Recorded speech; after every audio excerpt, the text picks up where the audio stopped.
वाह, good to C you. आए amazing, कैसे हैं भाई? क्या मैं दिखाई दे रहा हूँ? हम्म। क्या मैं दिखाई दे रहा हूँ?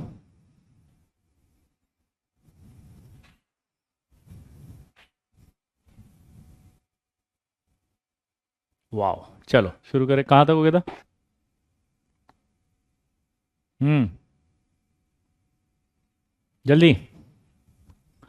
पिछली क्लास में कहाँ तक हो गया था भाई? ओ भाई, ए भाई, जल्दी बताओ, लल्ला मचाएंगे हल्ला, गली मोहल्ला। चलो बोलो।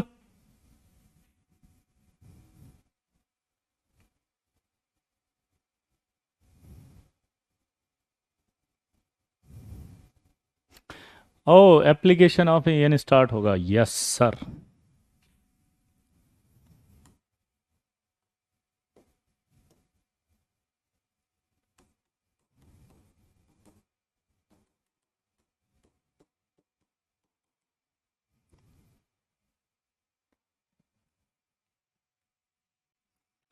Yes, application of electron negativity.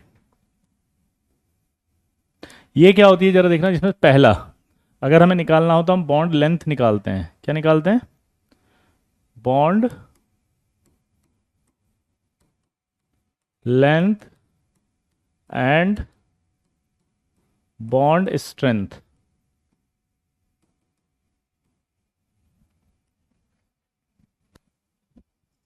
क्या बोला, जल्दी बताओ। Bond length and bond strength. Clear? अब बॉन्ड लेंथ और बॉन्ड स्ट्रेंथ कैसे देखते हैं वो देखो। जैसे मान लीजिए आपके पास ये आ गया H F, H O, H N. सबसे पहला सवाल पूछेगा बॉन्ड लेंथ का ऑर्डर बताओ। चलो ट्राई करो। यस सर, जल्दी।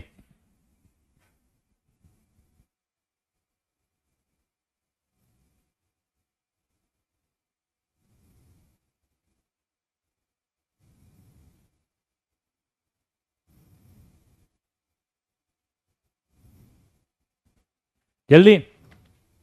हो गया?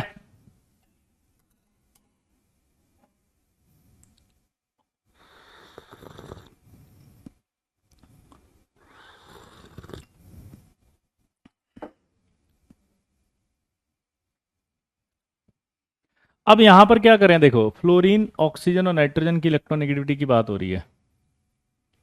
किसकी? फ्लोरीन, ऑक्सीजन और नाइट्रोजन। तो यार ये इलेक्ट्रॉन ज़्यादा खींचेगा, यहाँ नेगेटिव आएगा, यहाँ पॉजिटिव आएगा। ये थोड़ा सा फ्लोरीन से कम खींचेगा और ये और कम खींचेगा। तो अट्रैक्शन जो है वो सबसे ज़्यादा यहाँ होगा, सबसे कम अट्रैक्शन यहाँ होगा, तो लेंथ हमेशा यहाँ की ज़्यादा आएगी।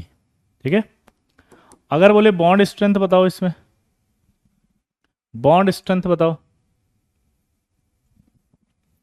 बॉन्ड स्ट्रेंथ बताओ। हम्म। बॉन्ड की स्ट्रेंथ बताओ। हो गया था क्या ये वाला? ये सवाल हो गया था, आपने तो कहा था हेडिंग एप्लीकेशंस बताओ। हम्म। तो बॉन्ड की स्ट्रेंथ में ये आ जाएगा। ठीक है? क्यों? क्योंकि सबसे ज़्यादा अट्रैक्शन यहाँ होगा, तो अट्रैक्शन यहाँ आएगा, अट्रैक्शन यहाँ आएगा, तो स्ट्रेंथ यहाँ ज़्यादा आएगी ना। ओ मेरे लल्ला, मचा दे हल्ला, और एक गली मोहल्ला। अगला सेकंड पॉइंट अगर हम देखें, तो percentage of ionic character electronegativity की हेल्प से निकाल सकते हो आप। और परसेंटेज ऑफ आयनिक कैरेक्टर का जो फॉर्मूला था वो 16 plus del plus 3.5 del square है। इसको फॉर्मूले को एक साइंटिस्ट ने दिया था, और साइंटिस्ट का नाम है हैनी स्मिथ फॉर्मूला।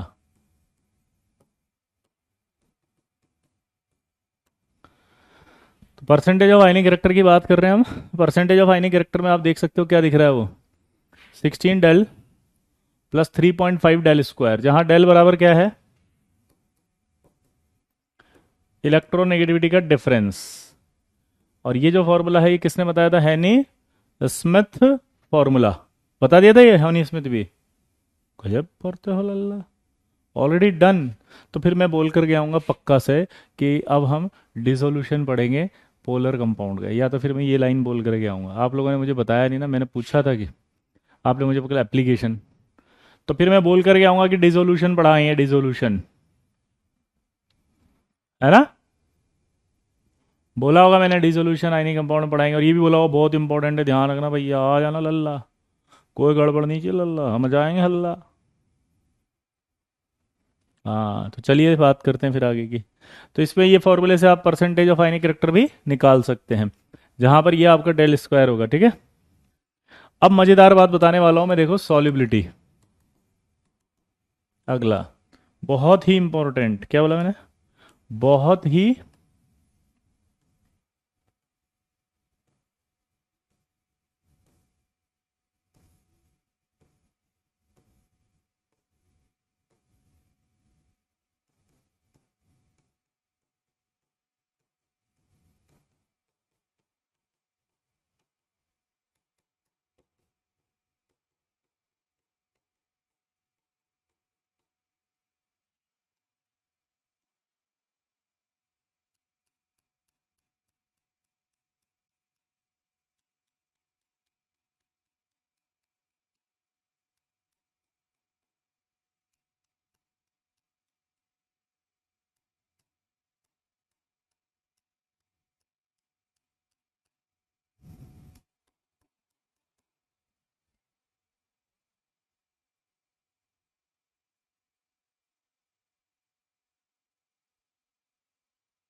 वाह हेलो लिख रहा है कि आपके न्यूक्लियस के लेक्चर देखकर मैंने पुराना उसमें देख के पता चला कि आप गॉड ऑफ आईओसी हो।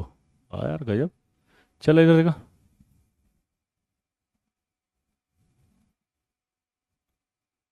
ये आपका एनी कंपाउंड है NaCl, ये NaCl पानी में जाता है, और पानी में जाकर के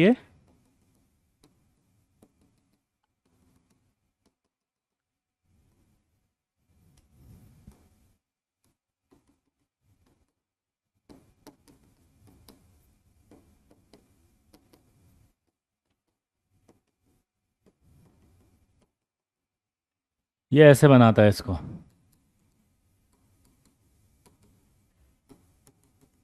Cl- भी ऐसे अट्रैक्ट होगा इससे।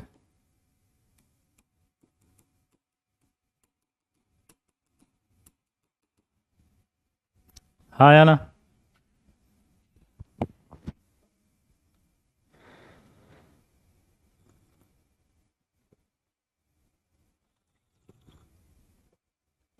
सर आपकी बुक आउट ऑफ स्टॉक हो गई, क्या बात कर रहे हैं केशव।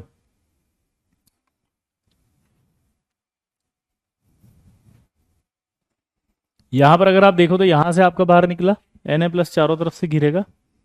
जब ये आयन चारों तरफ से घिरता है तो ये आयन कहलाता है, और जो वाटर है उसका एक नाम होता है डाइपोल। जो भी पोलर मॉलिक्यूल होते हैं, मैंने बताया था कल, उनको डाइपोल कहते हैं। तो ये जो अट्रैक्शन डेवलप हुआ, ये कौन सा हुआ, आयन डाइपोल। ये जो अट्रैक्शन डेवलप हुए हैं ये क्या हुआ, बोलो, ये जो अट्रैक्शन डेवलप हुए हैं ये क्या हुआ, आयन डाइपोल। दोबारा बोलो, ये जो अट्रैक्शन डेवलप हुआ ये क्या हुआ बताओ, आयन डाइपोल।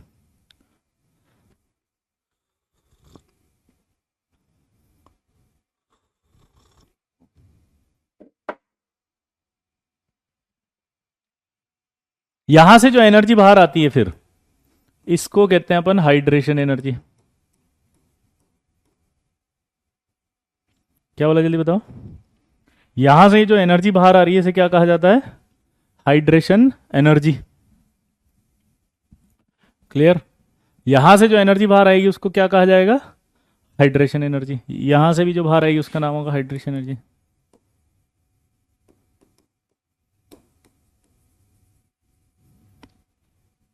ये हाइड्रेशन एनर्जी आके इसको तोड़ देती है, और जैसे ही तोड़ेगी इसको तो ये सोल्यूबल हो जाएगा।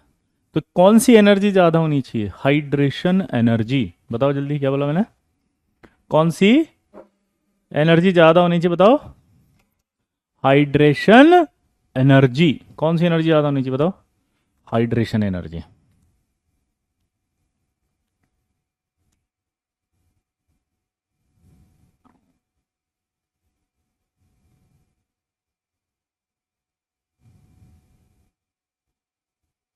अब आपको एक कहानी सुनाता हूँ, ठीक है। इस कहानी से हम कुछ सीखेंगे और फिर मुझे इस पर अप्लाई करना और फिर बताना सही है कि गलत है। ध्यान से सुनना। एक बार एक जंगल में एक शेर सोया हुआ था, ठीक है। शेर सोया मस्ती में अपनी। उसके बाद चूहों ने सोचा आज तो इसका शिकार करेंगे। चूहों के सरदार सेनापति को बोला कि सरदार आज तो शिकार करना है।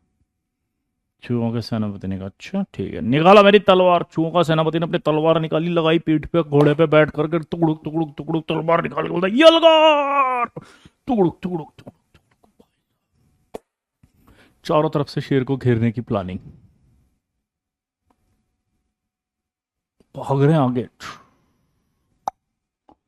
अचानक शेर को जो है वो यूं किया शेर ने, क्या होगा? सारे चूहे बिल में भाग गए जोर से। सारे चूहे अंदर भाग गए और सेनापति भी भाग गया। अब क्या होगा बताओ? खतरनाक वाली प्रॉब्लम। क्या प्रॉब्लम बताओ? कि वो भाग गया,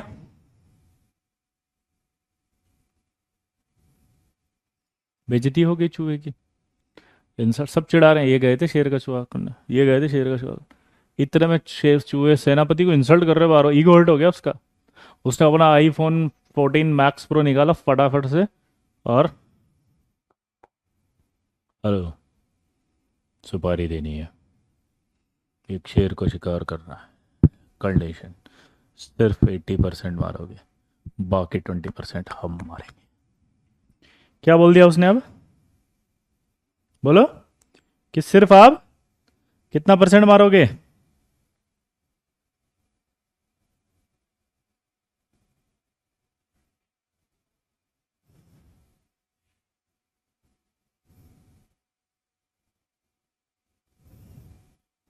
बोलो कितना परसेंट?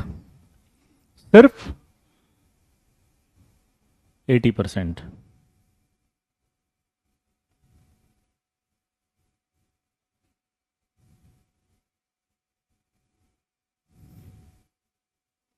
बाकी 20% हम मारेंगे।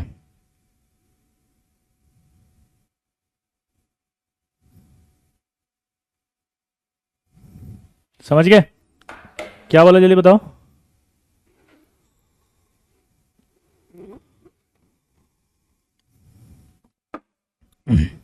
ठीक है, शिकारी आया, बेहोशी का इंजेक्शन लिया उसने। शेर सोया हुआ था, इंजेक्शन लगाया, शेर बेहोश हो गया। उसने खट खट खट खट 80% मार दिया। चूहे के सेनापति को फ़ोन किया कि शेर 80% मर गया, आ जाओ।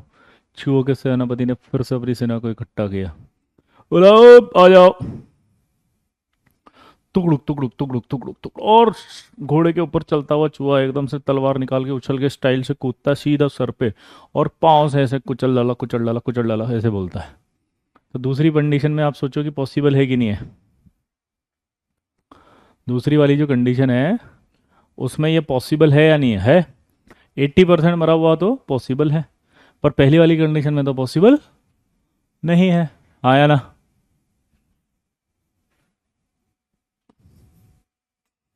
पक्का? अब आगे बढ़ते हैं। अब क्या हुआ, इस चीज को यहां मिलाते हैं, देखना ध्यान से। ये जो है ना, ये आयन है और डाइपोल, ये जो फोर्स है जिससे कि ये वाटर जो है इस आयन को अपनी ओर अट्रैक्ट कर रहा है। ये वाटर और आयन आपस में अट्रैक्ट हो रहे हैं, इसका नाम है आयन डाइपोल। लेकिन यहाँ पर एक और चीज हो रही है, ये Na+ है, वो Cl- से भी अट्रैक्ट हो रहा है। इसको कहते हैं ion ion ion force. Ion ion force होता है, बोलो आयन आयन फोर्स होता है ionic bond. Ion ion force होता है ionic bond. Ion ion force क्या होता है? Ionic bond. तो आयन आयन फोर्स होता है आयनिक बॉन्ड। और सोच के देखो कि अगर आयनिक बॉन्ड है वो, सोच के देखो कि वो अगर आयनिक बॉन्ड है तो स्ट्रॉन्गेस्ट बॉन्ड है। सेकंड स्ट्रॉन्गेस्ट फोर्स होता है नेचर का, नेचर का सेकंड स्ट्रॉन्गेस्ट फोर्स होता है। तो ये जो आयन आयन बॉन्ड है सेकंड स्ट्रॉन्गेस्ट फोर्स है, ये वीक फोर्स कहलाते हैं आयन डाइपोल। वीक फोर्स मतलब हो गया चूहा, और ये आयन आयन हो गया मतलब शेर। तो क्या सो चूहे मिलके भी शेर का शिकार कर पाएंगे? नहीं। यानी ये पानी कैसे NaCl को अलग कर सकता है? नहीं। तो अलग ही नहीं कर सकता, तो ये ऐसे आएंगे ही नहीं पानी में। ये समझाने की कोशिश कर रहा था मैं इतनी देर से। मैं क्या कोशिश करने की कोशिश समझाने की कोशिश कर रहा हूं कि इन दोनों के बीच में जो अट्रैक्शन है, इन दोनों के बीच का जो अट्रैक्शन है वो आयनिक अट्रैक्शन है, वो स्ट्रॉन्ग अट्रैक्शन है। वो कौन सा अट्रैक्शन होगा बताओ? आयनिक इंटरेक्शन। ठीक है, तो इन दोनों के बीच में जो अट्रैक्शन है वो आयनिक अट्रैक्शन है। अब सोच के देखो, अगर आयनिक अट्रैक्शन है,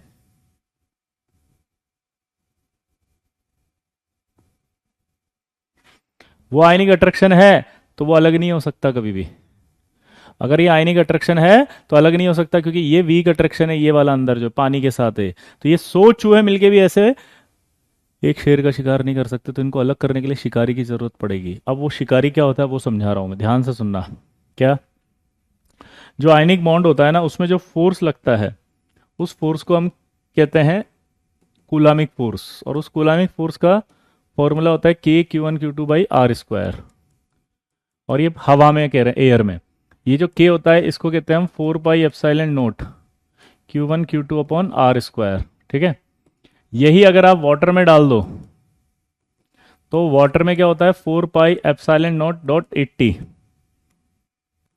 Q1 Q2/r²। और अगर मैं इसको पूरे को हटा दूं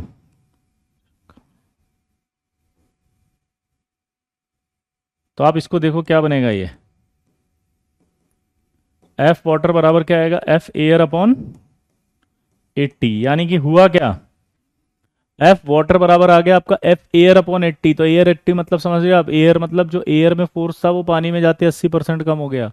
तो जो पानी था उस पानी ने एक तरह से किसकी तरह बिहेव किया? शिकारी की तरह।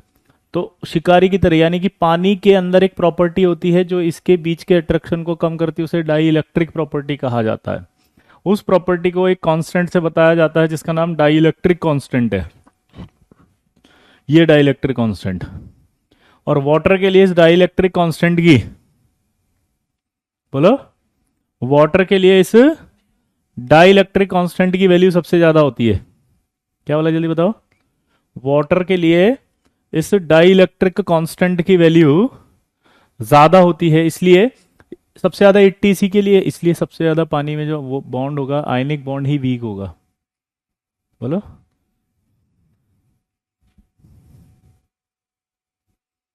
5 वाटर नहीं है बेटा, बार बार आप एक ही चीज लिख रहे हो इतनी देर से। आतिश 6 वाटर है, देखो ना, 1 2 3 4 5 और ये 6। कहाँ है 5? कोई जगह 5 नहीं है आतिश। ये 6 से घिरा हुआ मैंने बनाया है, आप 7 से घिरा हुआ बना देना, ठीक है? पर आपको पता लग जाएगा कि 6 से क्यों घिरता है, आगे थोड़ी देर बाद पढ़ेंगे जब, है ना। क्लियर? क्या समझ में आया? दोबारा बताओ वापस से। एक ही कॉन्सेप्ट समझना था बस, छोटा सा, कि ये जो आपने पानी के अंदर डाला आयनिक कंपाउंड को, तो सबसे पहले आयनिक कंपाउंड के बीच में स्ट्रांग फोर्स होता है, उसको अलग नहीं कर सकते आप। लेकिन जो फोर्स होता है वो पानी में जाते ही 80% कम हो जाता है। 80% कम हो जाता है, इसी से बाहर आ जाएगा। पक्का? क्या बोला जल्दी बताओ? 80% आते ही ये वीक हो जाएगा, और वीक होते ही पानी इसको खींच लेगा और खींचते चारों तरफ से घिर जाएगा। ये हम आगे पढ़ेंगे एक प्रॉपर्टी जिसका नाम होता है कोऑर्डिनेशन नंबर। तो Na+ का कोऑर्डिनेशन नंबर 6 रहता है, मतलब वो 6 वाटर से ही घिरेगा। इसको कोऑर्डिनेशन नंबर कहते हैं। ये सब आगे पढ़ेंगे, तो डिस्टर्ब मत किया करो, है ना। क्लियर दोस्तों? तो एक फील लेनी थी आपको इस कॉन्सेप्ट में, क्या? कि जितना ज्यादा आयनिक कंपाउंड होगा वो पानी में उतना वीक होगा, बस ये समझ लो आप, नहीं तो कुछ भी नहीं समझना इसमें से बस। क्योंकि जितना ज्यादा आयनिक बॉन्ड होगा उतना पानी में वो वीक होगा। क्यों? समझ में आया? तो यहां पर आपको जो मैं समझाने की कोशिश करूंगा वो ये कि जैसे आपके दिमाग में आया कि सर ये तो आयनिक बॉन्ड है तो बहुत स्ट्रांग है, फिर ये टूट क्यों रहा है पानी में? तो आपका दिमाग होना चाहिए कि ये टूटता है, पानी में ही टूटते हैं। जो जितना ज्यादा आयनिक होता है वो पानी में उतना वीक होता है। नोट करके लिख लो इस बात को। जो जितना ज्यादा आयनिक होता है पानी में उतना वीक हो जाता है। वो जो स्ट्रांग होता है वो कौन होता है? वो वहां होता है, बताओ कहाँ? एयर में, हवा में। वो कहाँ होता है? वो हवा में होता है स्ट्रांग। वो स्ट्रांग कहाँ होता है जल्दी बताओ? हवा में। वो स्ट्रांग कहाँ होता है जल्दी बताओ? हवा में। वो स्ट्रांग कहाँ होता है जल्दी बताओ? हवा में।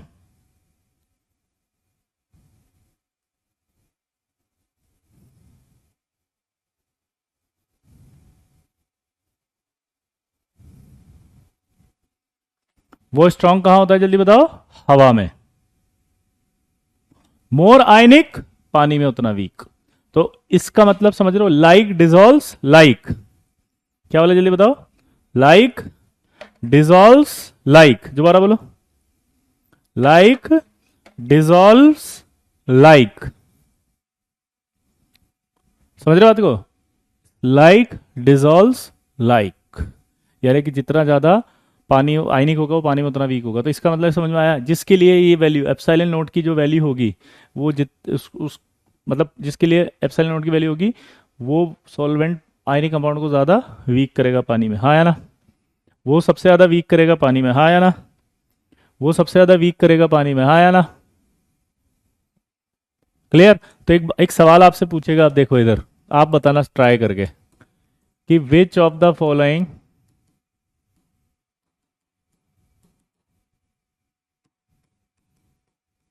सॉल्वेंट इज बेटर फॉर के आई।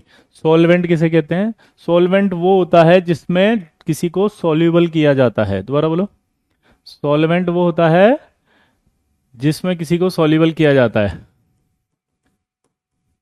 तो आपको ये सारी वैल्यूज दी गई हैं,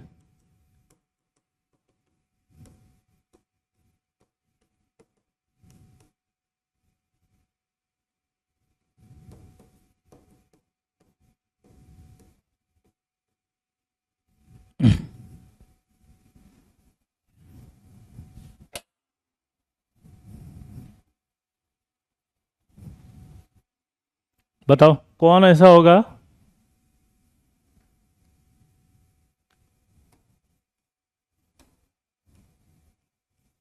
हम्म,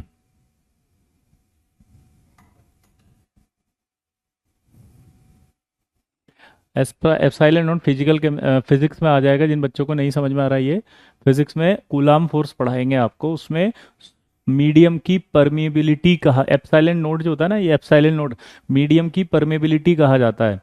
पानी में अगर इसकी एयर में अगर इसकी वैल्यू 1 है तो पानी में रिलेटिव वैल्यू इसकी 80 हो जाती है, बस इतना सा याद रखो, रिलेटिव वैल्यूज है परमेबिलिटी, हाँ, एप्सिलॉन नोट क्या है, परमेबिलिटी है। बताओ कौन सा ऐसा सॉल्वेंट है जो बेटर होगा के आई के लिए, दिमाग की बत्ती जलाओ, जैसे ये 1 कह रहा है अभिनव, मतलब क्या बोलूं, मतलब सर फोड़ दूं मैं अपना खुद का ही, जिन्होंने भी 1 लिखा है या 3 लिखा, उन लोगों के नाम पे मैं अपना ही सर फोड़ लूं, क्योंकि मैंने पढ़ाया तुम्हें तो मेरे को हक है, मेरा ही सर फूटना चाहिए, क्योंकि मैंने क्या पढ़ाया फिर तुमको। एक लाइन हिंदी में बोली थी कि जिसके लिए एप्सिलॉन नोट की वैल्यू सबसे ज्यादा होगी वही सबसे ज्यादा वीक करेगा आयनिक कंपाउंड को, और जब वो वीक करेगा आयनिक कंपाउंड को तो आयनिक कंपाउंड ज्यादा सोल्यूबल होगा।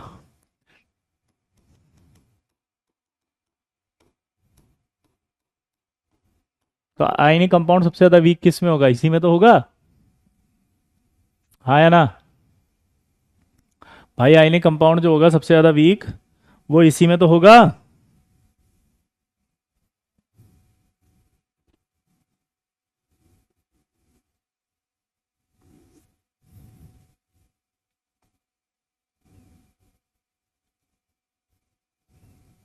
आंसर क्या आएगा, 4। तो आई होप आपको इसका लॉजिक समझ में आ गया होगा कि जो जितना आयनिक होगा वो उतना वीक होगा पानी में। अब हमारे यहाँ आयनिक कैसे पता लगेगा, जिसमें जितना ज़्यादा इलेक्ट्रोनेगेटिविटी का डिफरेंस होगा, ध्यान से सुनना, जिसमें जितना ज़्यादा इलेक्ट्रॉन नेगेटिविटी का डिफरेंस होगा, दोबारा बोलो, वो उतना आयनिक होगा, और वो उतना आयनिक होगा तो पानी में उतना ही वीक हो जाएगा। लॉजिक समझ में आया कि इफ इलेक्ट्रोनेगेटिविटी डिफरेंस इंक्रीजेस, कौन, इसका जो कॉन्सेप्ट था, की पॉइंट निकाला अपन ने इस बात से, वो क्या था कि इफ इलेक्ट्रोनेगेटिविटी डिफरेंस इंक्रीज, तो आपको पता ही था कि आयनिक कैरेक्टर इंक्रीज, क्लियर सबको, इफ इलेक्ट्रोनेगेटिविटी का डिफरेंस इंक्रीज तो आयनिक कैरेक्टर इंक्रीज होगा, आयनिक कैरेक्टर इंक्रीज होगा तो बॉन्ड वीक होगा इन वाटर, बॉन्ड वीक हो जाएगा इन वाटर। के आई एक पोटेशियम आयोडाइड है, के आई क्या है गोविंद भैया, के मतलब पोटेशियम है, आयोडीन का मतलब आयोडीन, तो पोटेशियम आयोडाइड है, ये एक आयनिक कंपाउंड है, सोडियम जैसे होता है ना NaCl होता है, Na होता है, तो वैसे ही आपका KCl होता है, Ki होता है, Ki मतलब पोटेशियम आयोडाइड। गोविंद भैया, और आपकी सेवा कर सकता हूँ मैं कुछ?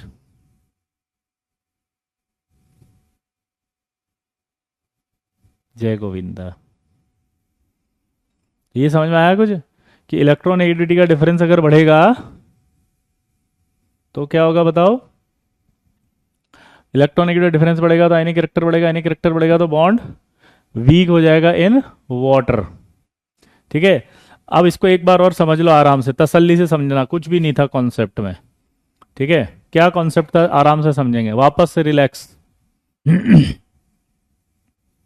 ठीक है, समझ रहे हो, वापस से रिलैक्स होके समझेंगे।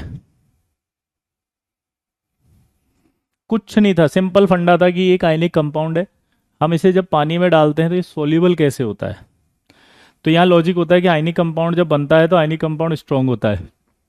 अब सोचो लॉजिक कि स्ट्रांग जो बॉन्ड होता है वो पानी में जाएगा तो कैसे टूट जाएगा, इम्पॉसिबल है, क्योंकि तो स्ट्रांग है और ये वीक है।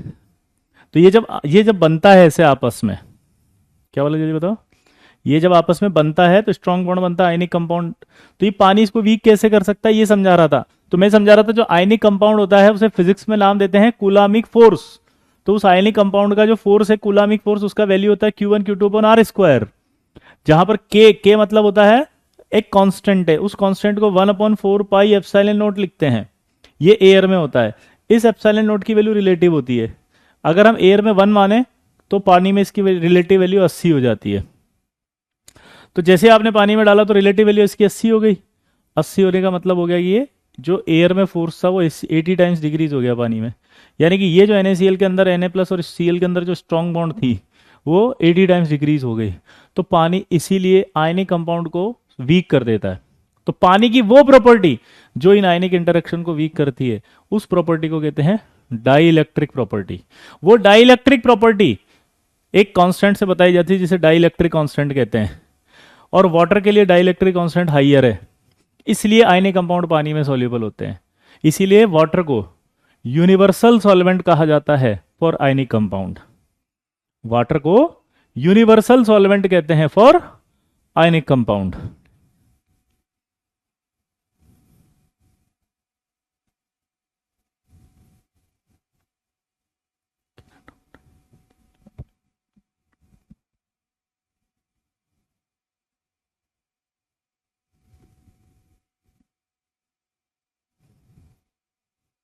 क्लियर दोस्तों?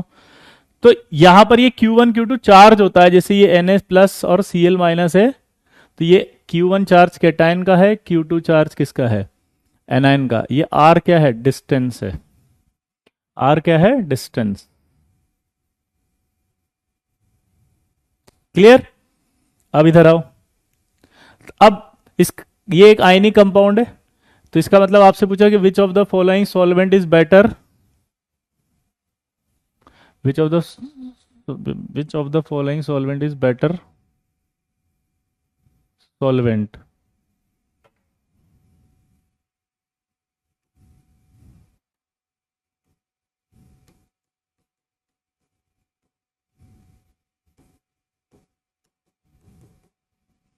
बेटर सॉल्वेंट फॉर KI, तो ये आ जाएगा सबसे ज्यादा जिसका होगा, सबसे ज्यादा जिसका होगा मेरे दोस्त वही तो सबसे ज्यादा होगा। हाँ या ना? पक्का? नोट करो अब इसको, चलो।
आई हो गया? क्लियर भाई? चलिए, तो मैं यहाँ पर इस कॉन्सेप्ट से सिर्फ इतना समझाना चाह रहा हूँ कि जो जितना ज़्यादा इलेक्ट्रॉन नेगेटिविटी का डिफरेंस होगा, देखा जाए तो वो उतना स्ट्रांग होगा, पर वो पानी में उतना ही ज़्यादा वीक हो जाएगा। बस इतना सा समझना था। कॉन्सेप्ट समझ में आ गया? ठीक है। अब इसमें एक वैल्यू आई लैटिस एनर्जी की, ध्यान सुनना। ये जो आयनिक कंपाउंड होता है ना, ये आयनिक कंपाउंड, ये Na प्लस और Cl माइनस, जब भी कोई आयनिक कंपाउंड बनता है तो एक एनर्जी रिलीज होती है, उस एनर्जी को कहा जाता है लैटिस एनर्जी। दोबारा से बोलो। कैटायन और एनायन जब आपस में ऐसे मिलते हैं तो जो एनर्जी रिलीज होती है उसका नाम है लैटिस एनर्जी। ये कैटायन, ये एनायन, ये मिले, जो एनर्जी रिलीज हुई उसका नाम क्या? Lattice energy. ये कैटायन, ये एनायन, ये मिले, एनर्जी रिलीज हुई लैटिस एनर्जी। तो अगर हाइड्रेशन एनर्जी की वैल्यू इसकी लैटिस एनर्जी से ज़्यादा है तो ये तोड़ देगा लैटिस को, समझ गए? और सॉल्युबल हो जाएगा वो। तो यानी कि हम क्या बोल सकते हैं कि इफ हाइड्रेशन एनर्जी ज़्यादा होगी लैटिस एनर्जी से, देन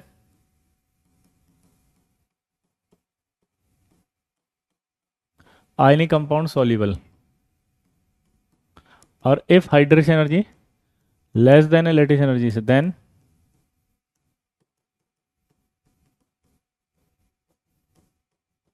आयनिक कंपाउंड इनसॉल्युबल।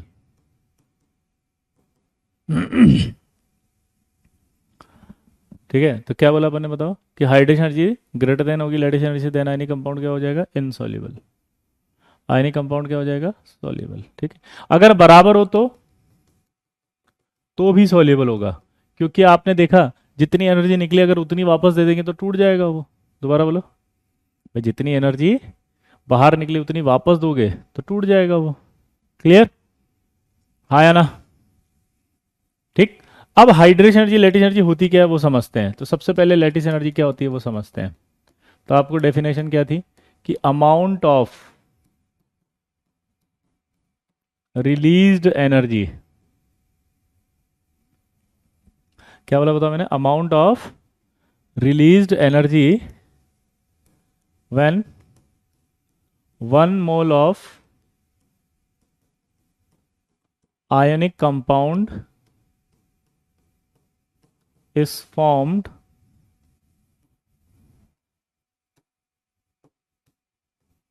ठीक है। इसका फॉर्मूला होता है लैटिस एनर्जी का कि same Q1 Q2 upon R। यहां पर जो Q1 होगा वो चार्ज ऑन कैटायन होगा, Q2 जो होगा वो चार्ज ऑन एनायन होगा, ठीक है। R जो होगा वो R रेडियस ऑफ कैटायन और रेडियस ऑफ एनायन को मिला के होगा, जहां पर RC मतलब होता है रेडियस ऑफ कैटायन, RA होता है रेडियस ऑफ एनायन। क्लियर? ठीक है, यानी कि लैटिस एनर्जी किस पे डिपेंड करेगी? डायरेक्टली प्रोपोर्शनल टू तो होगा चार्ज के, और lattice energy inversely proportional to होगा साइज के।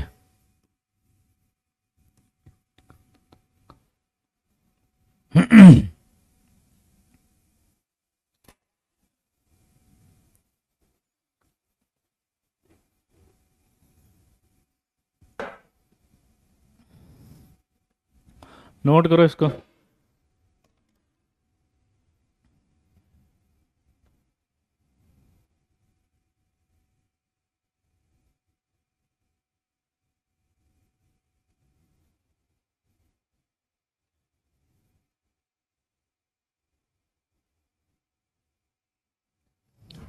ठीक है, तो आपने कौन सा टॉपिक पढ़ा अगर आपसे कोई पूछे तो?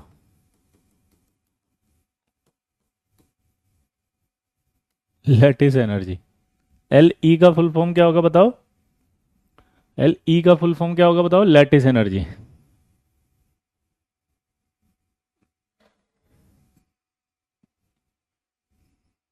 अब हम सवाल करेंगे।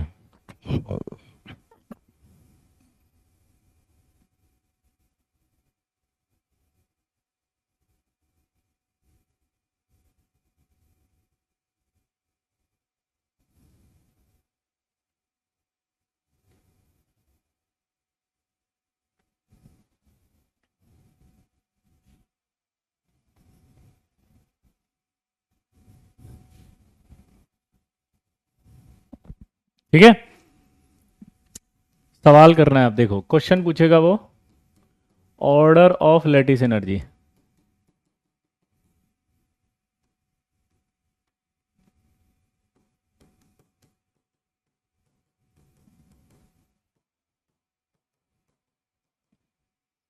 बताओ इनके बारे में फटाफट। ऑर्डर ऑफ लैटिस एनर्जी, चलो बताओ खुद ही। अक्षत, लैटिस एनर्जी के बाद हाइड्रेशन एनर्जी बताएंगे, तब तक आप इसके सवाल करो, क्योंकि मुझे ऐसा लग रहा है कि तुम लोग कोई पढ़ना तो चाह नहीं रहे, यहाँ पे सब नेता भर गए। अभी मैं नाम लूंगा नेताओं के, अभी पिट पिटा जाओगे। चुपचाप सवाल सॉल्व कर, ज्ञान बांटना बंद करो, अभी पिट जाओगे सब एक आध एक। सवाल का आंसर दो। क्या बदतमीजी पे, छोटे छोटे बच्चे, 11th क्लास है, ड्रॉपर मत समझ। No no no no no no, they are चुन्नू मुन्नू, इनोसेंट का है, क्यूटनेस, क्यूट क्यूट। कक्षा में होने वाले किसी भी प्रकार के वार्तालाप को कृपया व्यक्तिगत ना लें। यह मात्र एक मनोरंजन का साधन है। इससे किसी भी जीवित और मृत व्यक्ति की भावनाओं को अगर आहत पहुंचता है तो चैनल इसके लिए उत्तरदायी नहीं है। ठीक है, अब देखो कैसे करेंगे इसको। अगर आपने नोटिस किया तो ये प्लस और ये माइनस है, प्लस और माइनस है, प्लस और माइनस है, प्लस और माइनस है, प्लस और माइनस है। क्लियर? इसका मतलब चार्ज तो सेम है सब में। तो इसका मतलब लेटेस्ट एनर्जी किससे डिसाइड होगी? आपको याद है लेटेस्ट एनर्जी अभी लिखी थी, चार्ज और 1/साइज।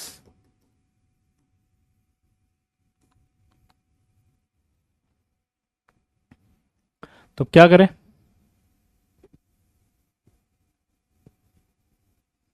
साइज बढ़ रहा है यहाँ पे, देखो लिथियम से लेके सीजियम तक जा रहे हैं, तो इसका मतलब साइज अगर बढ़ेगा तो लेटेस्ट एनर्जी घट जाएगी। अगला बताओ।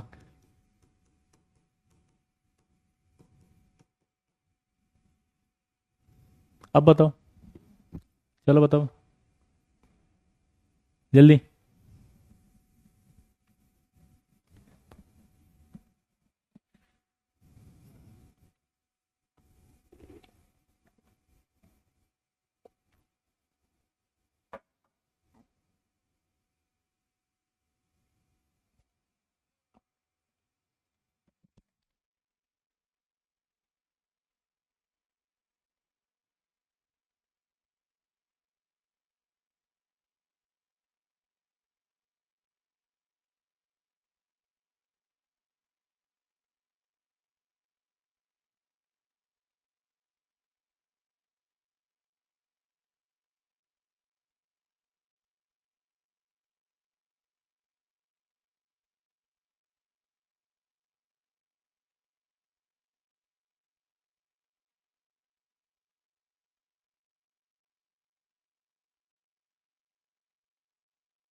सिंपल है, यहाँ से जाएंगे क्योंकि साइज बढ़ रहा है।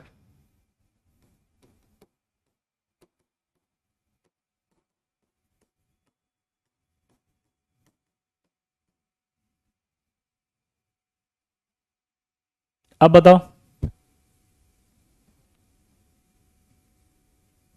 सोचो।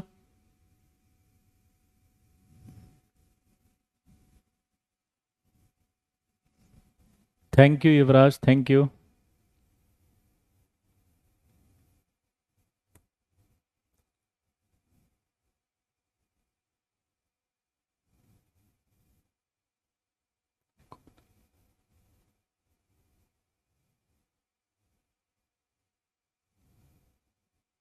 सेम कॉन्सेप्ट है।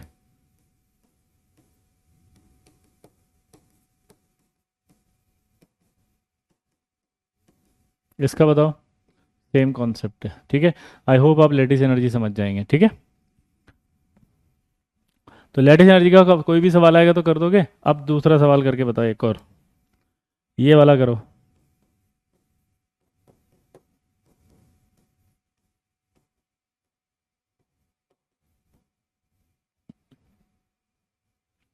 ये वाला करो।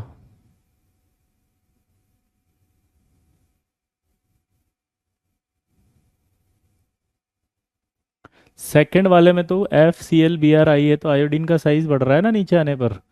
चार्ज तो सेम है सब में। तो आयोडीन का साइज अगर बढ़ रहा है, तो आयोडीन का साइज अगर बढ़ेगा तो क्या होगा?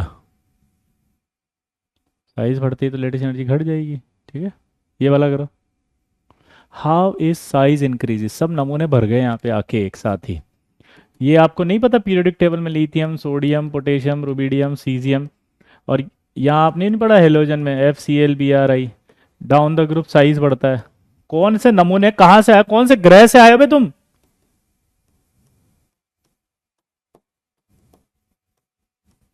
है, जिसने भी लिखा उसके लिए है बेटा। मैं कर रहा हूँ ना बात। बेटा देखो ऐसे देखते हैं साइज, है ना, नीचे आते हैं ना ग्रुप में पीरियोडिक टेबल में तो साइज बढ़ जाता है। ऊपर से नीचे आते साइज बढ़, ऐसे चेक करते हैं। तो मैं ऐसे ही देख रहा था साइज कि कैसे बढ़ रहा है साइज। आई होप आपको समझ में, मैं कर रहा हूँ ना बात। अब देखो मजेदार बात, यहाँ पर आप देखोगे तो ये 2 प्लस है, ये माइनस है। 2 + 2 - 2।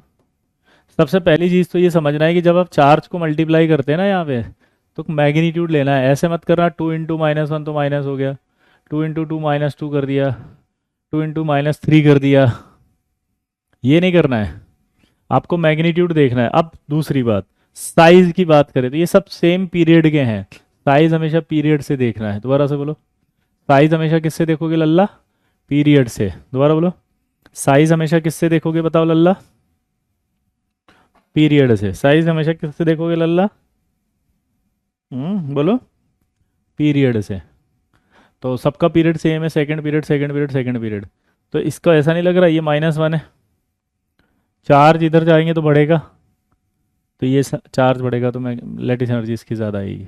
ठीक है, चार्ज क्या होता है आपको नहीं पता? माइनस, फ्लोरीन जब होता है तो उस पर माइनस, ऑक्सीजन पर -2 चार्ज होता है हमेशा, और नाइट्रोजन -3 रखता है। जिनको नहीं पता वो ध्यान रखें।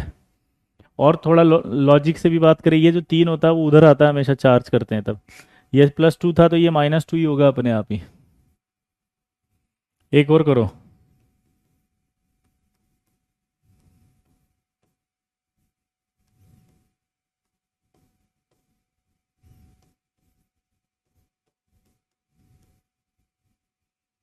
इन दोनों में बताओ, ये स्कैंडियम है, ये स्कैंडियम नाइट्राइड है, और ये टाइटेनियम कार्बाइड है। जल्दी बताओ। हाँ, जल्दी बोलो।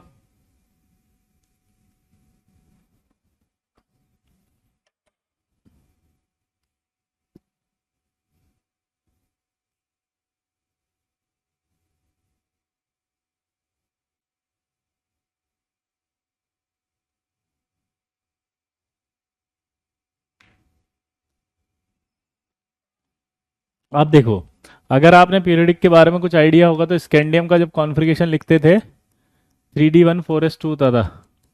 टाइटेनियम का होता था 3D2 4s2। तो अगर आप ध्यान से देखो यहाँ पर तो ये 4 आ रहा है और यहाँ 3 आ रहा है, तो इस पर जो चार्ज होता है वो 3+ होता है, इस पर 4 होता है। नाइट्रोजन पर तो पता ही है -3 है, कार्बन पर भी पता है -4 है। तो चार्ज अगर देखोगे तो इसका ज़्यादा होगा, तो इसलिए लेटिस एनर्जी इसकी ज़्यादा आएगी। तो इस तरह के सवाल आएंगे तो कर देंगे। बहुत अच्छे सवाल हैं ये, ठीक है, ध्यान रखना। क्लियर? तो लेटिस एनर्जी समझ में आ गई भाई क्या थी? हाइड्रेशन एनर्जी की सिर्फ डेफिनेशन आती है, बहुत सिंपल है। और हाइड्रेशन एनर्जी कुछ नहीं होती, amount of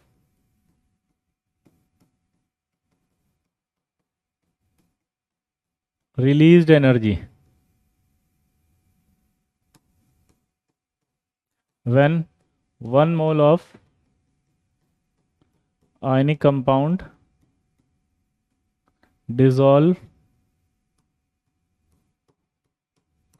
in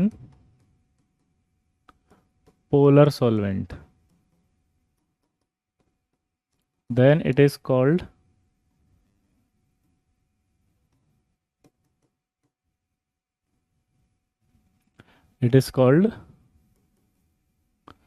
solvation energy.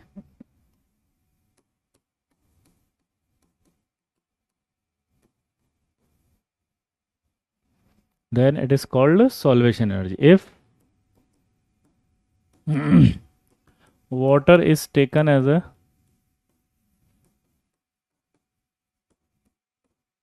polar solvent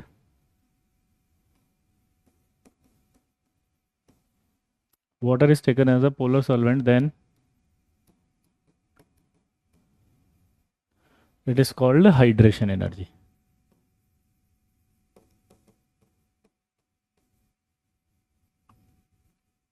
note करो।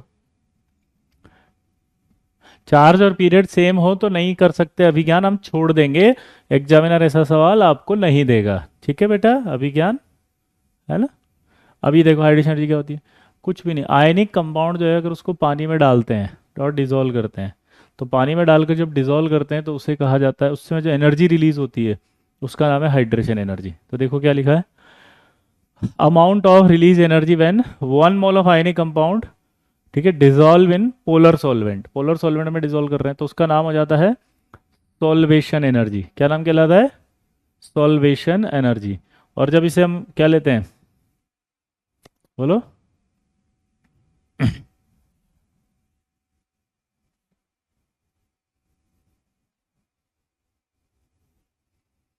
वाटर को लेते हैं तो उसका नाम फिर हाइड्रेशन एनर्जी कहलाता है।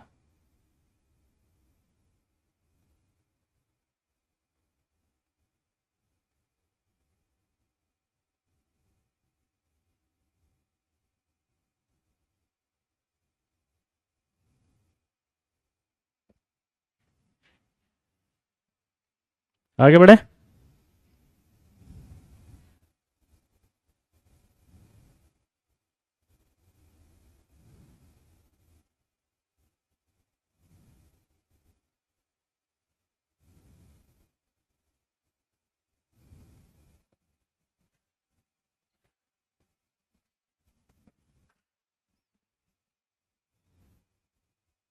पोलर सॉल्वेंट मतलब वही होता है ना, जैसे H+ आ गया और ये OH, अपन ने जैसे डाइपोल का इलेक्ट्रोनेगेटिविटी का जिसमें डिफरेंस होता है उसे पोलर सॉल्वेंट कहते हैं। अर्षित, पहला एप्लीकेशन यही तो पढ़ा था अपन ने कल, कि इलेक्ट्रोनेगेटिविटी का डिफरेंस जिसमें होगा वो पोलर होगा और वो पोलर सॉल्वेंट बन जाएगा। अमोनिया पोलर है, ये सब पोलर होते हैं जैसे, है ना, इलेक्ट्रोनेगेटिविटी के डिफरेंस जिसमें आएंगे। अब जो मैं बताना चाह रहा था वो ये था कि डिसोल्यूशन ऑफ आयनिक कंपाउंड,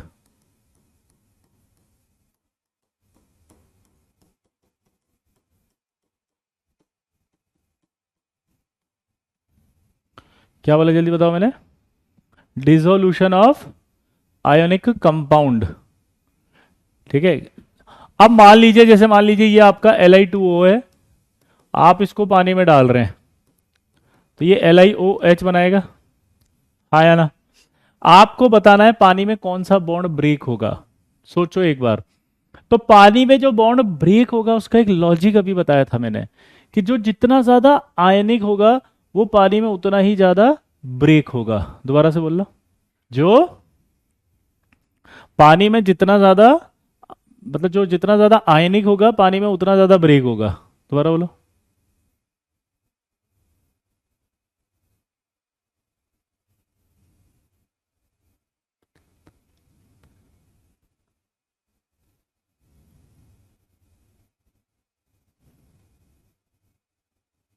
दिमाग की बत्ती जलाएं हम।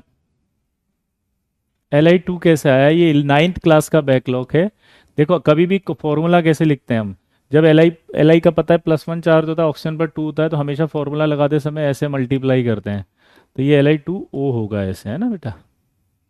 तो हम इसको बैलेंस नहीं करते हैं कभी भी, हमें सिर्फ ये बताना है ऑक्सीजन की इलेक्ट्रोनेगेटिविटी 3.5 है, इसकी 2.1 है और इसकी 1 है।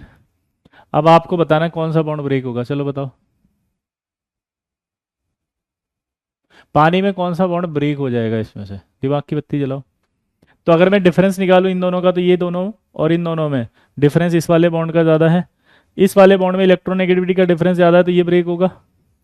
तो ये ब्रेक होगा तो ये ऐसे आएगा। और एक कॉन्सेप्ट होता है हमेशा कि जो H+ डोनर होता है पानी में वो एसिड होता है, और जो OH- डोनर होता है वो बेस होता है।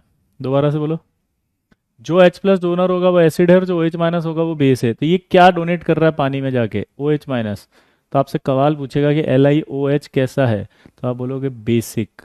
Li2O कैसा है, बेसिक, पानी में जाने पे। समझ गया बात को। अब अगर सपोज इसकी जगह मैंने NaOH लिया होता तो ये तो फिक्स है 3.5, ये भी फिक्स है 2.1। यहां से नीचे आते हैं तो इलेक्ट्रोनेगेटिविटी डाउन द ग्रुप घटती है, अगर याद हो तो। दोबारा बोलो। नीचे आने पर इलेक्ट्रोनेगेटिविटी घट रही है। अगर नीचे आने पर इलेक्ट्रोनेगेटिविटी घट रही है तो आप सोचो क्या हो रहा है, नीचे आने पर इलेक्ट्रोनेगेटिविटी घट रही है। अगर घटती जाएगी तो गैप बढ़ता जाएगा, गैप बढ़ता जाएगा, गैप बढ़ता जाएगा, गैप बढ़ता जाएगा, गैप बढ़ता जाएगा, तो इसका मतलब क्या होगा, वो ज्यादा OH देना शुरू कर देगा।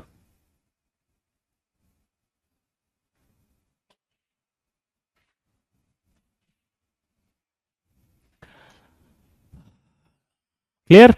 तो इसका मतलब क्या निकला, बोलो, कि डाउन द ग्रुप आने पर OH ज्यादा दे रहा है तो बेसिक नेचर बढ़ेगा। तो इसका मतलब एक क्वेश्चन बन गया first class. Order of basic character बताओ। तो LiOH, NaOH, KOH, RbOH, CSOH, बोलो ऑर्डर बताओ इनके सबका बेसिक, जल्दी बताओ।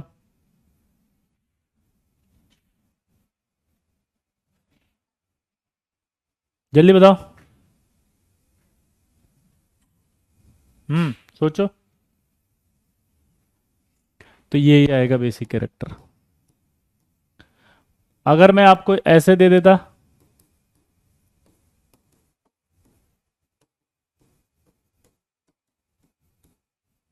तो बताओ, तो भी ऐसे ही आता।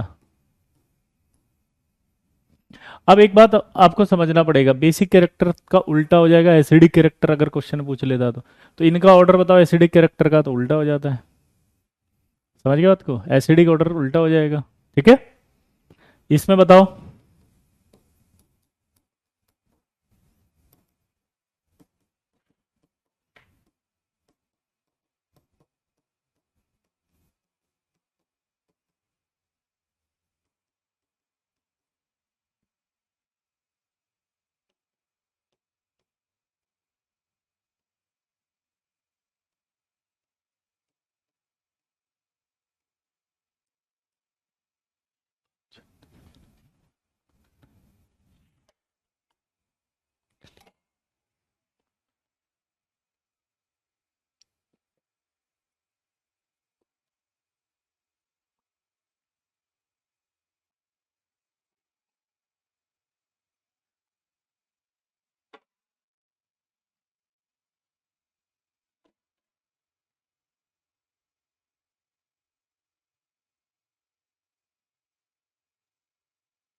भाई साहब सेम आएगा।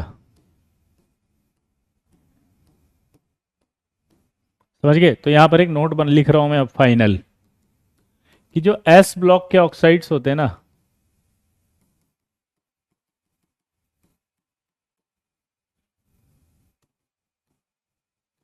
Basic in nature except BeO, ये एम्फोटेरिक होता है। अब सबसे पहले बेसिक समझ गए आप, ये बेरियम होता है ना बेटा, Br कैसे हो सकता है बेटा, है ना? क्लियर? बोलो। ये एम बेसिक समझते हो आप? बेसिक मतलब जो पीएच 7 से ज्यादा होती है, जिसमें आपका ब्लू रेड लिटमस ब्लू हो जाएगा। एसिडिक क्या होता है? जिसमें ब्लू लिटमस नीला हो जाता है। एम्फोटेरिक वो होता है जो दोनों के कैरेक्टर बताता है। दोबारा से बोलो। एम्फोटेरिक वो होता है जो दोनों के कैरेक्टर बताता है। दोबारा बोलो। एम्फोटेरिक वो होगा जो दोनों के कैरेक्टर बताएगा। समझ गए बात को? हाँ।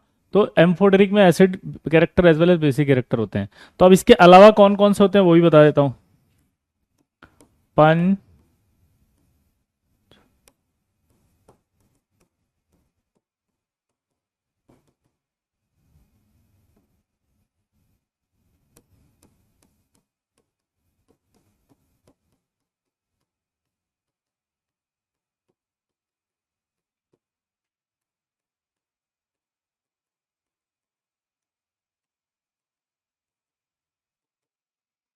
क्या है बताओ? पंजाबे अली गाना सुनाओ कार में। दोबारा बोलो। पंजाबी अली गाना सुनाओ कार में, यानी कि in the all the oxides and hydroxides are amphoteric in nature.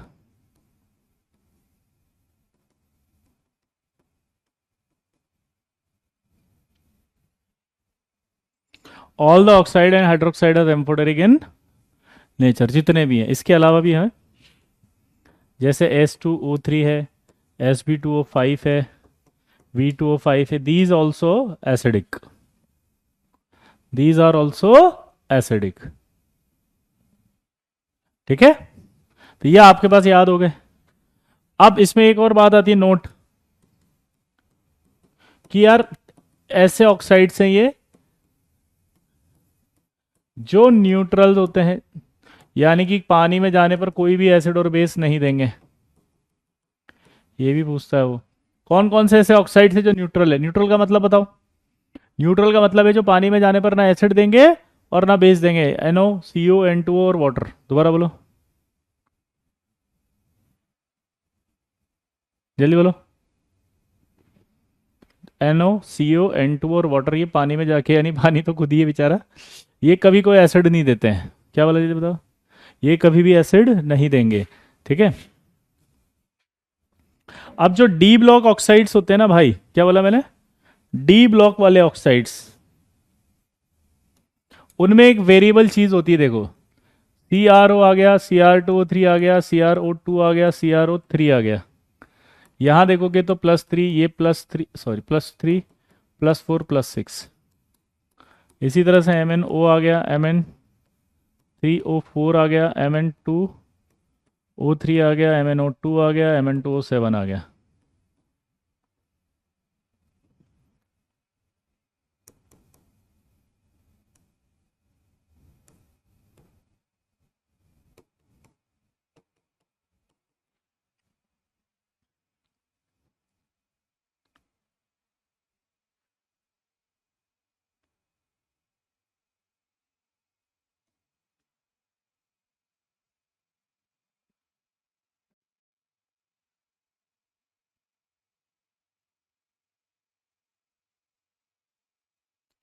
ठीक है? अब देखो, वाटर जो होता है न्यूट्रल ऑक्साइड होता है। हम अरेनियस थ्योरी से पढ़ रहे हैं ना, अरेनियस थ्योरी से। ऐसे बहुत सारी थ्योरी होती है, अब 11th में हो तो आपका हो सकता है बेचारों को पता नहीं हो। अरेनियस होता है, ब्रॉन्स्टेंट लोरी होता है, लुइस होता है ना? तो लुइस के हिसाब से वो बेस है, लोन पेयर देता है, क्योंकि ब्रॉन्स्टेंट के हिसाब से वो एम्फोटेरिक है। लेकिन जब तक हमने ये थ्योरियाँ नहीं पढ़ी तब तक हम अरेनियस थ्योरी पढ़ते हैं। अरेनियस के हिसाब से वो H+ और OH- दोनों नहीं दे रहा, तो न्यूट्रल है वो। ठीक है? क्लियर है भाई? समझ गए भाई? जो भी बच्चे जिनको थोड़ा सा भी कंफ्यूजन है वो हटा लेना, ये बात है ना। अब इधर आओ। मुझे इतना सा बता दो कि अगर पॉजिटिव चार्ज बढ़ता है तो इलेक्ट्रॉन नेगेटिविटी होती है, बढ़ती है या घटती है? दोबारा बताओ। अगर पॉजिटिव चार्ज बढ़ेगा तो इलेक्ट्रॉन नेगेटिविटी बढ़ेगी या घटेगी?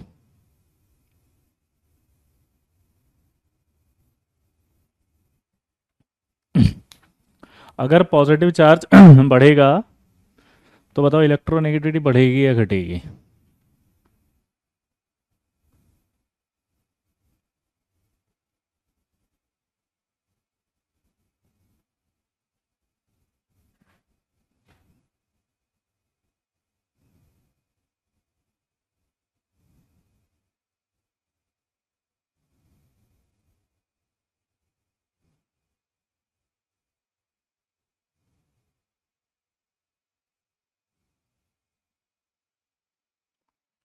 तो बढ़ेगी, इलेक्ट्रोनेगेटिविटी बढ़ेगी, तो डिफरेंस कम होगा, तो बॉन्ड ब्रेक नहीं होगा। तो इसका मतलब समझ रहे हो आप, डी ब्लॉक में जो लोअर ऑक्सीडेशन स्टेट वाले होते हैं वो हमेशा बेसिक रहेंगे, हायर ऑक्सीडेशन स्टेट वालों में क्या होगा, एसिडिक, और बीच वाले हमेशा क्या होंगे, एम्फोटेरिक।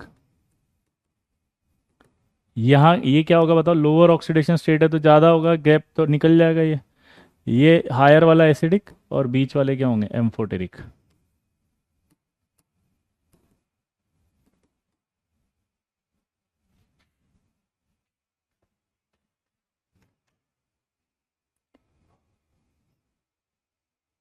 क्या बोला जल्दी बताओ मैंने, अगर डी ब्लॉक होंगे तो डी ब्लॉक का वेरिएबल ऑक्सीडेशन स्टेट होता है, जिसकी वजह से लोअर ऑक्सीडेशन स्टेट अगर हो तो वो क्या होगा, बेसिक, हायर ऑक्सीडेशन स्टेट होगा तो क्या होगा, एसिडिक।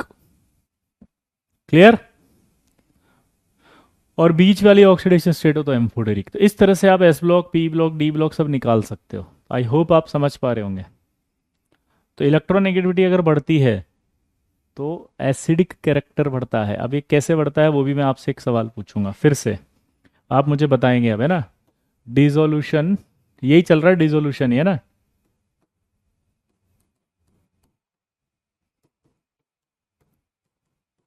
मुझे एसिडिक ऑर्डर बताना है इसमें।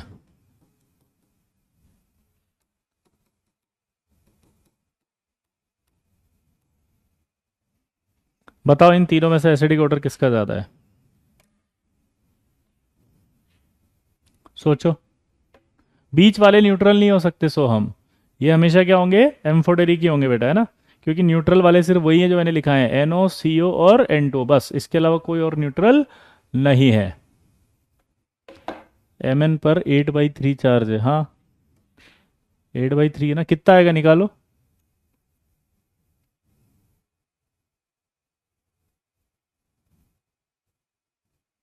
8/3 तो आएगा। चलो करो करो करो फटाफट करो, यस। दिमाग देखो, अगर आपने इसको सोच के किया ना तो चक दे फट्टे नब्दे गिल्ली हो जाएगा, बस ये मान लो। फिर तो आपको आ गया, कोई नहीं हरा सकता, फिर आपको कोई नहीं हरा सकता लल्ला।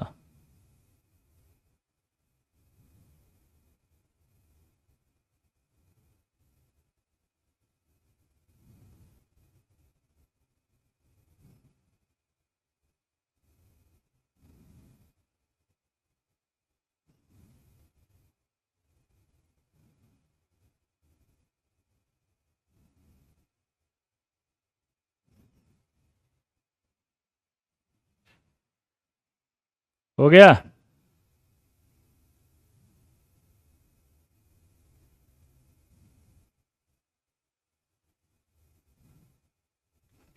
नहीं, हाँ, अरे वाह, रजत का सही लग रहा है, गजब।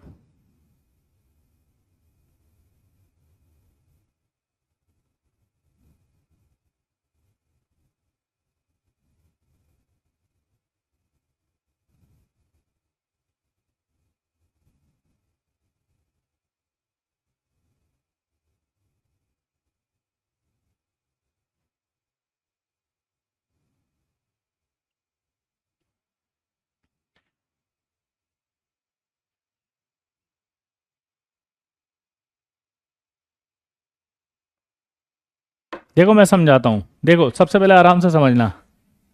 आप इसको इस तरह से समझो कि ये इलेक्ट्रोनेगेटिविटी 3.5 है, ये आपका 2.1 है, ये 3 है। ध्यान से सुनना। अब आप देखो ये डिफरेंस है, फिक्स है ये तो, इसमें डिफरेंस ये यहाँ पे और यहाँ पे देखोगे तो ये ज़्यादा है, तो ये H+ देगा, तो ये तो एसिडिक है। कंफर्म हो गया, है तो एसिडिक नेचर में। तो अब यहाँ पर अगर आप नोटिस करो तो इसकी इलेक्ट्रोनेगेटिविटी इस Cl से कम होगी, क्योंकि आपको मैंने अभी थोड़ी देर पहले बताया था, ऐसे डाउन द ग्रुप इलेक्ट्रोनेगेटिविटी घटती है।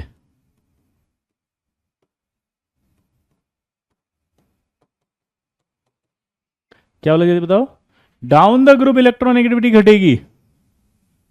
क्या बोला लल्ला बताओ, डाउन द ग्रुप तो घटेगी। तो यहां पर ये क्या होगा कि ये जो गैप है ये बढ़ता जाएगा, इधर आएंगे तो इसका मतलब ये वाला बॉन्ड ब्रेक होने की टेंडेंसी भी आना शुरू होगी। तो ओ एच निकलने की इच्छा होने लग गई, तो एसिडिक कम हो गया। वहाँ जाएंगे तो ये वाला और गैप बढ़ गया, तो ये निकलेगा, तो इसका मतलब क्या होगा, ये और बढ़ गया। हाँ या ना, ये और बढ़ गया। तो इसका मतलब क्या निकला, अगर ये और बढ़ गया तो इसका मतलब ये कम होगा ना। तो इसलिए एसिडिक कौन ज्यादा होगा।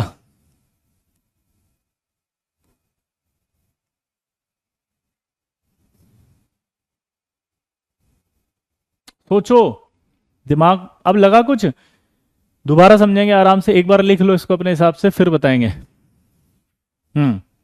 जल्दी।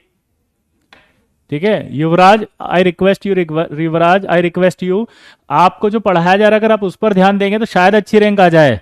अगर अपनी नेतागिरी में उलझे रहेंगे तो शायद कुछ हो नहीं हो, मुझे नहीं पता है, क्योंकि उसके बारे में मैं बता नहीं सकता। ठीक है युवराज जी, आई होप आपको समझ में आएगी बात, प्लीज फटाफट से नोट करके बता, इसको एक्सप्लेन करो जल्दी।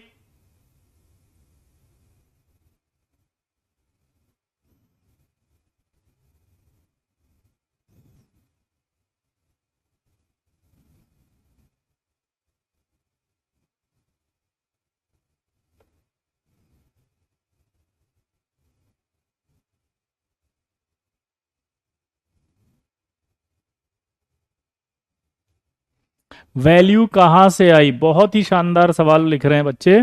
ये वैल्यू मैं 1101 बार मंत्रों का जाप करके सिद्ध कर चुका हूं। ये हम पढ़ भी चुके थे, फिर भी मैं आज फिर से एक बार साबित कर रहा हूं। ठीक है, इनकी वैल्यूज याद करनी पड़ेगी। ये इनकी वैल्यूज पॉलिंग ने दी थी, और हमने कहा था इनको अच्छे से याद कर लेना बेटा, है ना। जल्दी लिखो। अब समझो फटाफट इसको।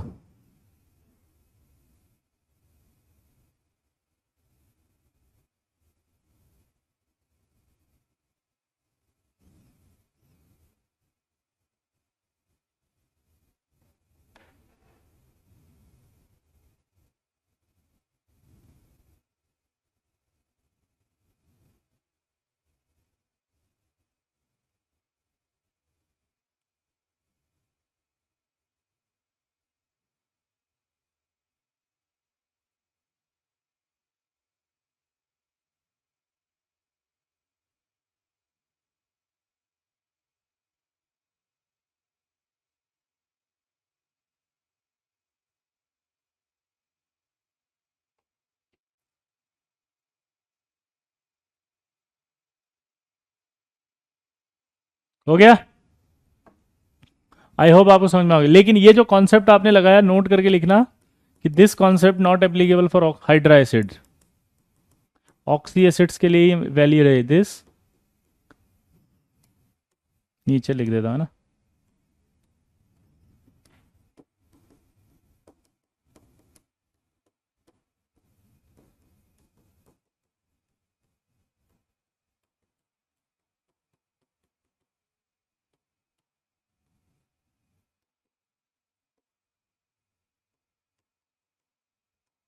हाइड्रा एसिड किसे कहते हैं, HF HCl HBr और HI को। ये कौन से एसिड्स हैं, हाइड्रा एसिड्स। ये ऊपर वाले कौन से होते हैं, ऑक्सी एसिड्स। ऑक्सी एसिड का मतलब समझते हो आप, जिसमें ऑक्सीजन और हाइड्रोजन हो। ऑक्सी एसिड किसे कहेंगे जल्दी बताओ। एसिड इन विच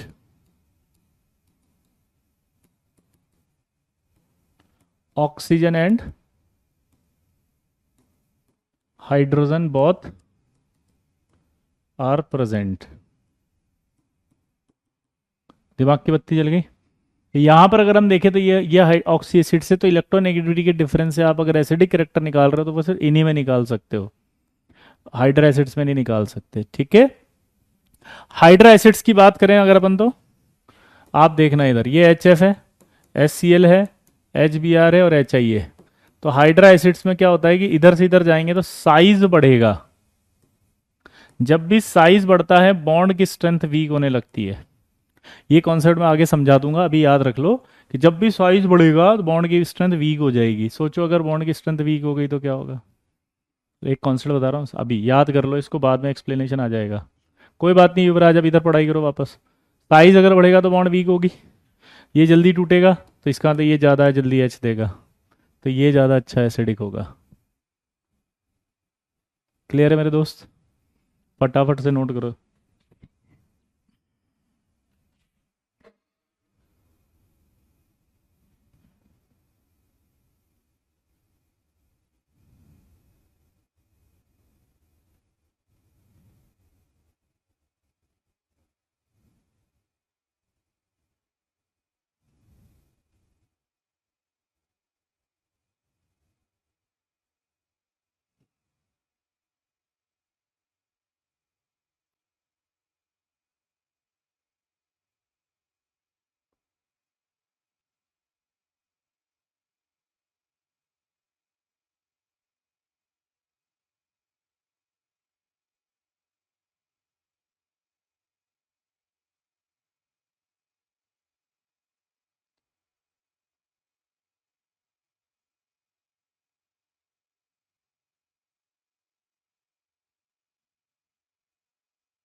हो गया?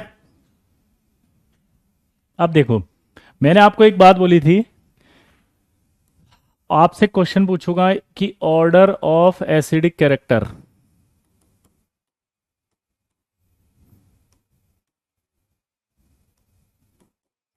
आपको बताना है कैसे आएगा, किसका ज़्यादा होगा।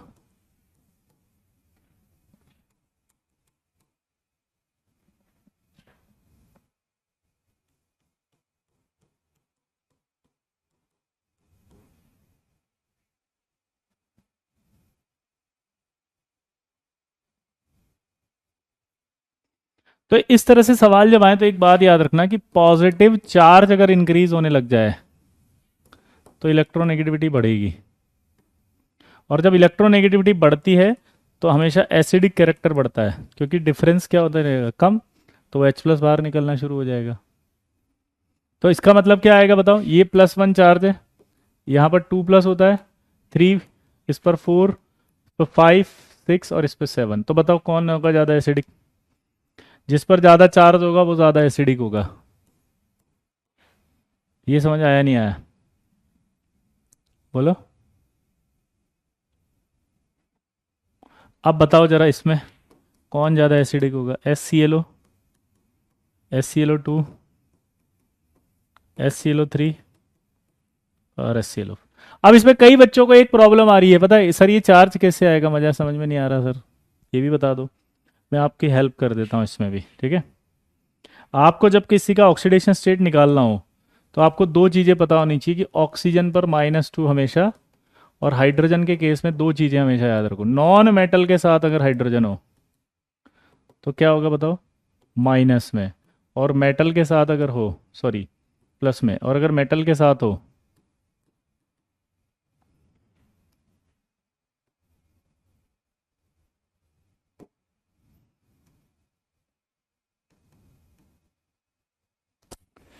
नॉन मेटल, ठीक है, विद नॉन मेटल, और ये विद मेटल, तो ये -1 आ जाएगा। इतना सा याद रखना है। अब जैसे आपसे सवाल पूछा उसने यार H2SO4 में और H2SO3 में कौन ज़्यादा एसिडिक है बताओ, तो मुझे इनका ऑक्सीडेशन स्टेट निकालना था, मैंने इसका एक्सटेंशन 2 निकाला, ये जो सल्फर है उसको X मान लिया, प्लस ऑक्सीजन पर अभी आपको क्या मानना था, -2, तो 4 -2 बराबर 0 कर दिया, तो X बराबर कितना आ गया बताओ, +6। यहाँ निकालो 2, इसको X मान लिया, 3 -2 बराबर 0, क्योंकि यहाँ कोई चार्ज नहीं है, तो X बराबर निकालोगे तो +4 आ गया। ऐसे निकाला है अपन ने। क्लियर? जल्दी बोलो। अब बताओ कौन ज्यादा एसिडिक होगा इन दोनों में से, +4 या +6, ये हाँ या ना? अब ये बताओ, अरे ये वाला अरे अरे अरे, कहाँ जा रहे हो भैया तुम? ये वाला बताओ अब, चलो। ऑक्सीडेशन स्टेट भी निकालो और वो भी करो। अभिषेक, आपने आज परचेज किया है बेटा, तो आप सबसे पहले अपना एक टाइम टेबल बनाकर उसमें क्या करो, जो भी आपका बैकलॉग बचा हुआ है उसको स्टडी करो, टाइम डाल दो उसके अंदर, है ना, और याद करो, ठीक है। हम आपको जिनका भी बैकलॉग हो गया है उनको हम टाइम देंगे अपना बैकलॉग कवर करने के लिए, जिनको रिवीजन करना है उनको रिवीजन करने के लिए, ठीक है। एक ब्रेक आएगा, और अब ब्रेक आने के बाद उस ब्रेक में आप सारा बैकलॉग और रिवीजन कंप्लीट कर लेना, ठीक है। चलिए अब बताओ, इनका ऑक्सीडेशन स्टेट निकाला आप लोगों ने?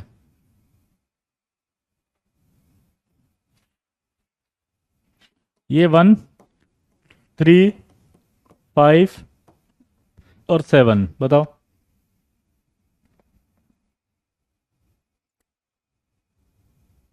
कैसे निकाला, समझ गए होंगे। अब बताओ इनमें एसिडिक कौन होगा ज़्यादा? N2O, NO, N2O3, N2O4, N2O5, इनमें बताओ। अरे ब्रेक मेरी क्लास का आएगा, बाकी सब्जेक्ट का नहीं आएगा, मेरा आएगा 20 से 21 से 30, 20 से 30 के बीच में आपके कुछ वो ब्रेक मिलेगा, फिर 1 जुलाई से केमिकल बॉन्डिंग चालू करेंगे। जल्दी लिखो फटाफट ये।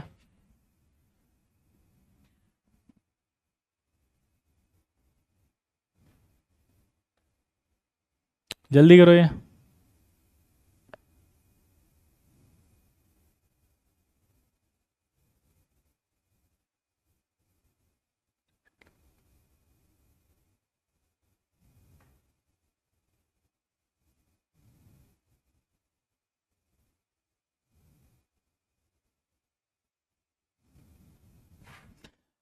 देखो भाई, कोई ब्रेक नहीं आएगा, मेरे मुंह से गलत निकल गया, मैं वापस अपना स्टेटमेंट लेता हूँ। मेरी क्लासेस सिर्फ 20 से 30 मेरी क्लासेस नहीं होगी, उस टाइम पर जो मैनेजमेंट करेगा वो कर देगा, ठीक है। अभी आप प्लीज़ पढ़ लो, गलती होगी भाई मेरे से, ठीक है, पहले इसको याद, चलो आंसर दो। हम्म यहाँ देखोगे तो इसका 1 आएगा ऑक्सीडेशन स्टेट, इसका 2, इसका 3, इसका 4, इसका 5, तो आप सोच सकते हो ये आएगा आंसर। निकाल सकते हो ना लल्ला आप तो। देखो आप कितना खास शानदार आ गया। अगला करके बताओ एक और। HNO2 और HNO3 आ गया, तो बताओ क्या आएगा? जल्दी बताओ कौन ज़्यादा एसिडिक होगा?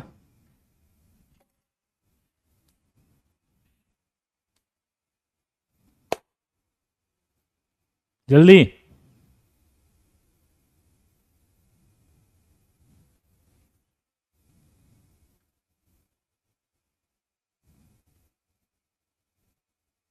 HNO2 नहीं है, दीपिका, दीपिका नहीं बेटा। HNO3 आएगा, देखो ना, इसका +3 आ रहा है, इसका +5, तो ये आएगा, ठीक है। हाँ, तो आई होप आपको ये टॉपिक समझ में आ गया होगा। नेक्स्ट टॉपिक हम शुरू करेंगे अब बॉन्ड नेबर साइकिल से, ताकि आप एक पूरा टॉपिक बॉन्ड Haber cycle, oxidising power, reducing power, ये सब पढ़ाएंगे आपको, ठीक है। इसको पढ़कर आएंगे, ऐसी मैं उम्मीद करता हूँ। अब बख्श दो सर, बख्शने के लिए ही छोड़ रहे हैं, अंकित टेंशन मत ले, ठीक है। चलिए मिलते हैं, बाय।